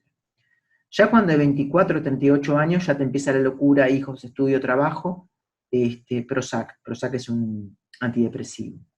Después ya más viejo, 38, 65, ya empezás con problemas estomacales, si fumaste, si tomaste alcohol, empezás con Zantac, ranitidina, ¿tá? Y acá, en el anciano mayor que 65, le dan todo, ¿tá? Todos estos fármacos que están acá son capaces de dárselo. Entonces, por eso me pareció bastante, digamos, o sea, bastante linda la transparencia para que se cuente que en el anciano le dan todo. Y la otra cosa importante en el anciano es lo que se llama cascada terapéutica, de que terapéutica no tiene nada. Que muchas veces, ¿por qué le dan un fármaco? Porque no distingue el médico que es una reacción adversa. Es que se piensa que es otra patología añadida. Y capaz que eso que tiene el anciano es una reacción adversa de otro fármaco. Entonces, en vez de controlar el primer fármaco, no empiezan a darle fármaco para las reacciones adversas. Esto es lo que se llama cascada terapéutica de literatura. Yo acá le puse un ejemplo de un diabético con demencia de 75 años que le dieron risperidona para la demencia, pero la risperidona también actúa sobre los receptores de 2, antagonizándoles, no solo la serotonina. Por lo tanto, produce síntomas extrapiramidales, que le dan un anticolinérgico para los síntomas extrapiramidales. ¿Qué produce el anticolinérgico? Sobre todo un anciano. Ojo que el anticolinérgico en un anciano, toda la parte de Alzheimer y todo eso la puedes estar potenciando. Pero también puede producir retención de orina. Retención de orina que lleva a sondaje por la orina retenida. ¿Y eso qué lleva? Puede llevar a una infección urinaria, antibiótico, diarrea. Entonces, fíjense que quizás el problema, lo más seguro, haya estado acá, en este primer fármaco que le dieron a esa persona. ¿Ya? Entonces, hay que tener cuidado con esa cascada y ver que no le estén dando con una reacción adversa un fármaco para la reacción. Las reacciones adversas son prevenibles, las tenemos que evitar. Salvo algunas que sí, por ejemplo, si estoy hablando de fármacos oncológicos, ustedes saben que los fármacos oncológicos me van a producir emesis, caída de pelo, no sé, trastornos hematológicos, y ahí no voy a sacar el fármaco oncológico, obviamente, ¿tá? Sino que ahí tengo que contrarrestar esos efectos adversos, pero son un caso muy típico de un grupo farmacológico para determinada patología. Y estos son varios de los cambios fisiológicos que puede tener el anciano. Ojo que a nivel cardiovascular se dan muchos cambios fisiológicos. Usted sabe que a medida que envejecemos, aumentando la presión arterial, vamos teniendo insuficiencia cardíaca, y esto se da un poco porque cuando vamos envejeciendo, las arterias ya no son tan distendibles, sino que son mucho más rígidas. Y esa rigidez de las arterias le da casi imposibilidad de vasodilatarse tanto, o sea, como que se producen como vasoconstricciones. ¿Y eso qué hace? Si me produce una vasoconstricción a nivel de la resistencia periférica, ¿sí? ¿Qué me pasa? ¿Tá? Me aumenta la resistencia periférica, ¿y eso qué puede producir? Aumento de la presión arterial. ¿Tá? A su vez también tenemos menor sensibilidad de los vasoreceptores, puede haber caídas, hipotensión ortostática, que es muy común en los ancianos, que se levantan de golpe, no solo si están tomando medicamento, pueden no estar tomándolo, ¿tá? Y se levantan y pueden hipotensión ortostática. Por ejemplo, muchos ancianos, determinadas patologías lo producen, por ejemplo, en el mal de Parkinson, que es una enfermedad neurodegenerativa bastante prevalente, el propio Parkinson te puede producir hipotensión. Pero la levodopa que se utiliza para el Parkinson, sobre todo el estándar de oro, ¿tá? Produce ya hipotensión ortostática. Entonces hay que tener muchos cuidados, sobre todo si le queremos manipular o hacer ejercicio de rehabilitación a esas personas, de que el propio fármaco o la propia enfermedad puede producir hipotensión ortostática y se puede caer. Y son enfermedades obviamente que acompañan una edad avanzada, si bien Parkinson puede ser también de una edad más precoz, pero no es lo común. Entonces tenemos, ¿qué pasa si las arterias me empiezan a aumentar? O sea, se produce esa vasoconstricción, mejor dicho, ¿no? O hay una pérdida de extensividad de las arterias. ¿Qué pasa al corazón? Ustedes se acuerdan de la resistencia periférica, mi corazón para bombear, ¿sí? Tiene que y sacar la sangre para el resto del organismo, tiene que vencer esa resistencia periférica. Esa resistencia periférica es muy alta, el corazón, ¿tá? Si no está funcionando bien y somos viejitos, quizás tenga que hacer mucho trabajo para abrir las válvulas y mandar la sangre al resto del organismo. ¿Y qué empieza a pasarle? Aumenta el trabajo del ventrículo izquierdo, ese corazón que quiere bombear más para decir, ¡pam!, me saco la resistencia periférica, esto me está cada vez oponiéndose más. ¿Qué hace? Empieza a tener problemas de, por ejemplo, produce una hipertrofia cardíaca, para decir, y a su vez empieza a dilatar el corazón. ¿Para qué? Para bombear más y vencer las enfermedades. Eso lo vamos a ver la que viene. Esto que lleva a disminución del gasto cardíaco. A su vez también, no solo hay una disminución del gasto cardíaco en el anciano, sino hay cambios en la distribución de ese gasto cardíaco. En el anciano tiene una mayor fracción aumentada, digamos, como si fuera el día el anciano, que les dije que hoy en la mañana hay una mayor distribución de flujo sanguíneo, es como si hubiera una mayor fracción de flujo sanguíneo en el anciano hacia el cerebro y miocardio, ¿tá? Y una fracción disminuida hacia las zonas plásmicas, excepto el hígado. El hígado siempre se trata de conservar, ¿tá? Salvo que el hígado esté en una mala situación, de un paciente cirrótico o algo, si no es el hígado, es el órgano que se preserva muchísimo, con la edad y todo. Pero, ¿qué manda? Si manda más al corazón y manda más a al cerebro, tenemos menos flujo sanguíneo, menos fracción destinada a lo que es la zona esplácnica y riñones. Entonces, ¿por qué permanece bastante constante, digamos, en la fracción de flujo sanguíneo hacia el hígado? Porque acuérdense que ¿qué pasa? Si se acuerdan del hígado, nosotros tenemos la vena porta y la arteria hepática. Y bueno, si se produce una disminución de flujo sanguíneo hepático, o sea, de la vena porta, perdón, esa disminución se compensa por una mayor a partir de la sangre arterial hepática, ¿no? Entonces, prácticamente, o sea, no va a impactar esa redistribución del flujo sanguíneo en lo que es el hígado. También tenemos cambios fisiológicos a nivel del sistema musculoesquelético, obviamente disminuye la masa, la fuerza, ¿ya? Obviamente hay mayor vulnerabilidad para los ejercicios, hay caídas, hay problemas, sobre todo si el anciano está tomando, y ahora ya les digo, a ver, esto más o menos acá, que son las caídas. No, se la quería pasar acá, que después les vuelvo para adelante. Que comúnmente en el envejecimiento yo les dije que tenemos una mayor distribución de flujo sanguíneo al cerebro. Ojo con los fármacos, cuando se le da a un anciano, fármacos que impactan el sistema nervioso central. ¿Por qué? Porque es un fármaco lipofílico, va a tener una gran entrada, y va a tener una gran entrada, una mayor entrada en el paciente adulto mayor. Por ejemplo, el diazepam, que tanta gente, la benzodiazepina, se le ocurre darle a los ancianos de noche, ¿tá? Y sobre todo el diazepam, ¿tá? Al otro día el anciano, ¿tá? Porque ese diazepam entró, y mucho al sistema nervioso central, al otro día el anciano no se puede ni levantar. Y lo peor, que se levanta para ir al baño, algo se puede caer, y viene la caída, digamos, y viene la rotura de cadera. Bastante común y con una alta mortalidad. Entonces piense que a nivel del sistema nervioso central, ojo con los fármacos que actúan a ese nivel, porque en el anciano puede estar subpotenciada su entrada a ese nivel. Que me voy más para acá, que me desalte algunas cosas. Acá. Entonces, ¿qué pasa a nivel gastrointestinal? Bueno, también tenemos cambios en el anciano. Sobre todo, en el anciano tenemos acloridia, o sea que hay poca secreción de hidrogeniones. Entonces, por lo tanto, eso va a impactar mucho, digamos, a nivel de disolución de fármacos. También el anciano es como la mujer. Tenemos un enlentecimiento gástrico en el anciano y una disminución de peristaltismo intestinal. Entonces, ¿qué puede pasar con la biodisponibilidad de fármacos y el envejecimiento? Bueno, esa menor secreción de ácido, como les dije hoy, puede comprometer la disolución de fármacos, como les dije. ¿Tá? Obviamente, si hay la restricción de flujos, también puede impactar, digamos, en la eliminación del fármaco en el anciano. ¿Tá? Los transportadores también. Y tenemos acá, ¿qué pasaría con el clearance de algunos fármacos en el anciano? Fíjense, la dioxina se elimina el 80% por excreción renal. ¿Cómo esperaríamos ver el clearance en el anciano disminuido? Porque les dije hoy que hay una mayor distribución en el anciano de flujo hacia el cerebro y corazón, en detrimento de ¿qué? Del riñón, ¿tá? Y la zona esplánica, la zona intestinal, salvo el hígado, la zona intestinal. Por lo tanto, la dioxina, su clearance es disminuido. El fenobarbital tiene un porcentaje metabólico y un porcentaje de excreción renal.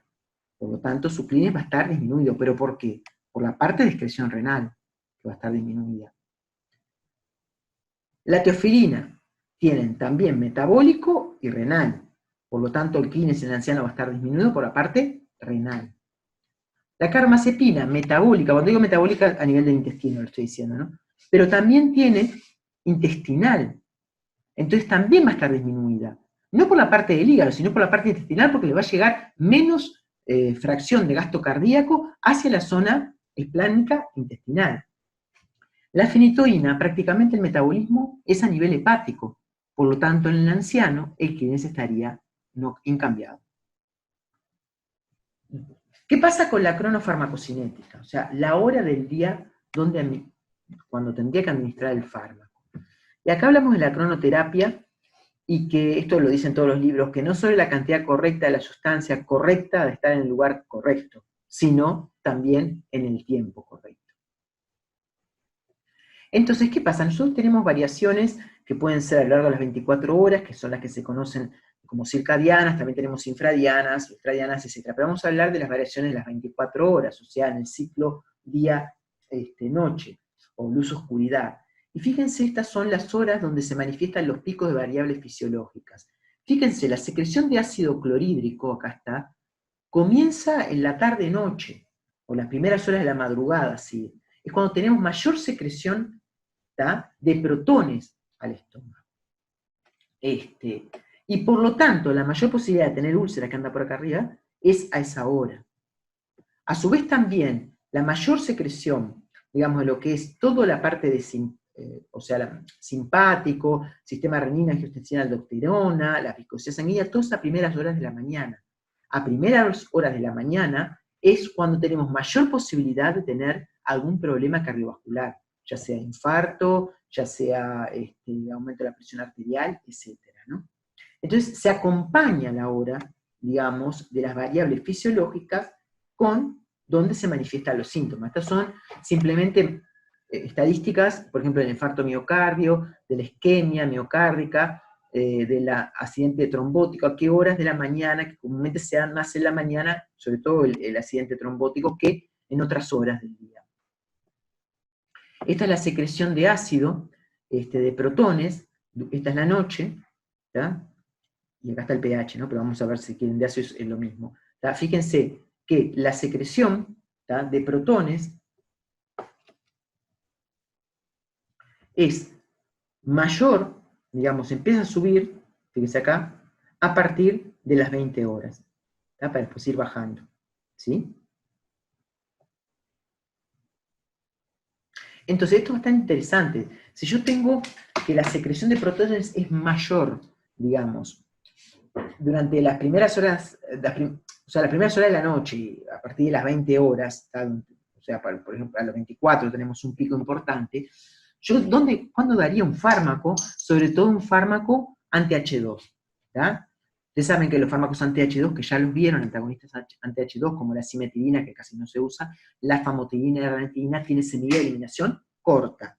Entonces, ¿cuándo los tendría que dar? Si los tuviera que dar una vez al día. En la noche, tardecita noche. ¿Para qué? Para que el pico de concentración me acompañe el pico de la variable fisiológica. ¿Me están entendiendo? Por lo tanto, la hora del día de administrar un fármaco es importante, no es cualquier cosa, ¿tá? Entonces, acá iríamos un poco en contra de lo que siempre decimos en farmacología, ¿no?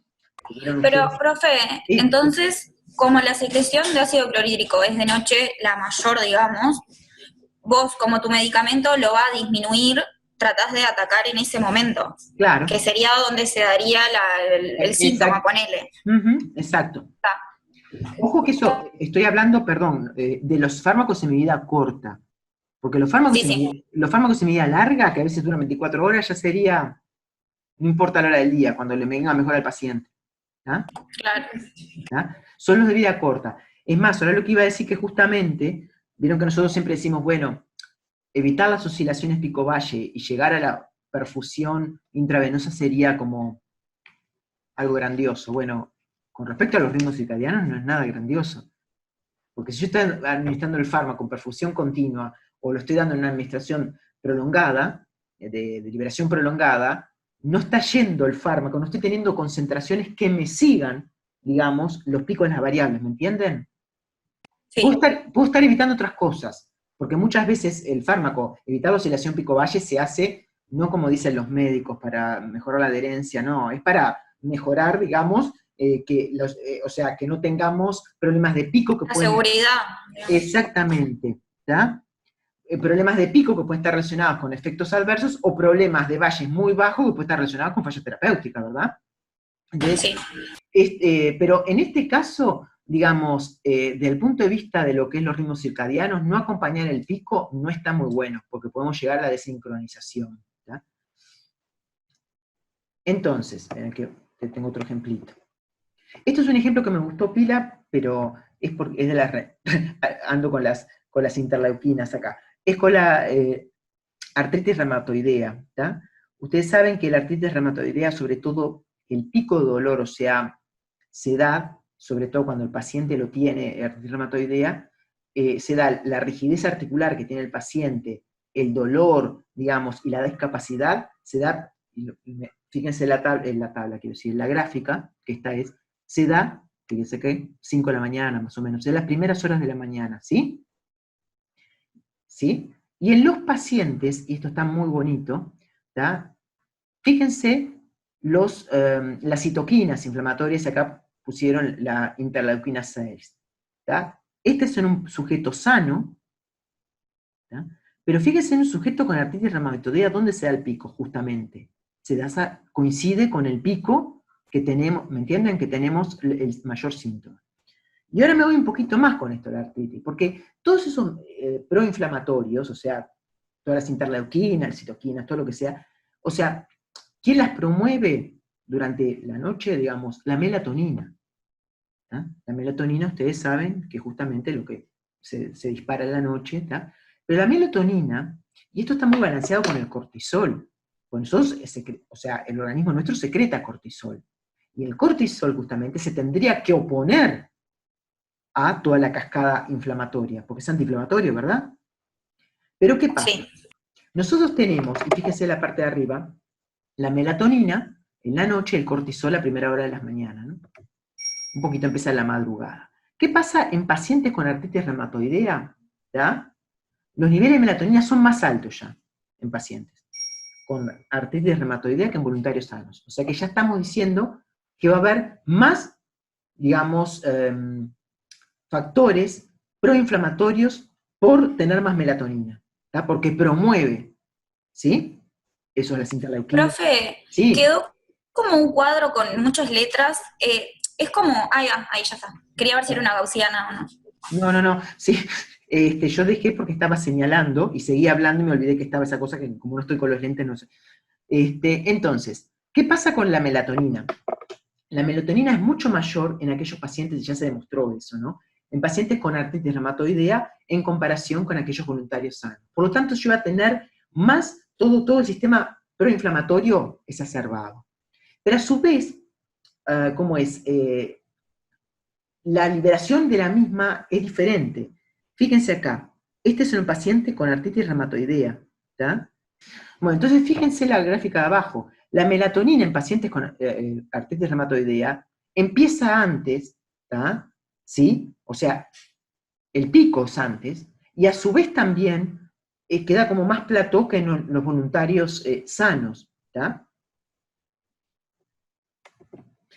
Bueno, acá simplemente está, o sea, que promueve la melatonina, digamos, justamente la liberación de la respuesta inflamatoria.